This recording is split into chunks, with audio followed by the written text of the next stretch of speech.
اموات غیر احیاء، کہ یہ مردہ ہے زندہ نہیں ہے. یہاں پر بھی وہ کہہ دے گا یہ بت مردہ ہیں. کسی بے جان چیز کو مردہ کہتے ہیں؟ پتھر کو کہو کہ مردہ ہے، کیا خیال ہے؟ مردہ کس کو کہتے ہیں؟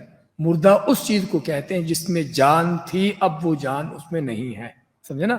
یہاں پر ہمیں اندازہ ہوتا ہے کہ ہمیں بذات خود لغت کو جاننا کتنا ضروری ہے، چاہے عربی لغت ہو یا اردو ہو. سمجھے نا؟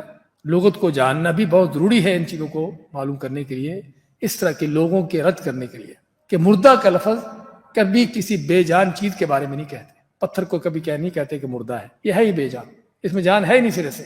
مردہ اس کو کہتے ہیں جس میں جان تھی اب نہیں ہے، وہ مردہ ہوتا ہے. سمجھے نا؟ اموات، تو یہ مردہ ہے غیر احیاء، تاکید کے طور پر کہ زندہ نہیں، تو غیر احیاء تاکید ہے مردہ ہونے کی. وما یشعرون ایان یبعثون، ان کو شعور نہیں. اور شعور کس کو ہوتا ہے؟ ہاں، شعور اس کو ہوتا ہے کہ جو عقل مند چیز ہوتی ہے. شعور کی ہونا یا نفی ہونا عقل مند چیز کے اندر ہے. کہ تم کو شعور نہیں ہے، سمجھے نا؟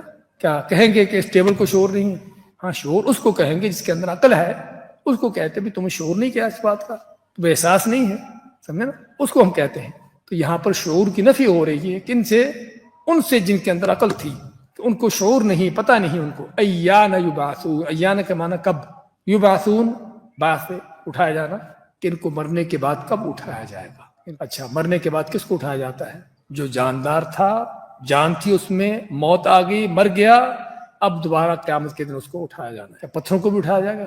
بعث کا لفظ ہی ہے، معنی ہی کہ مردہ کو زندہ کرنا، مردے میں جان ڈالنا، اس کو اٹھانا، اس کو کھڑا کرنا، یہ بات.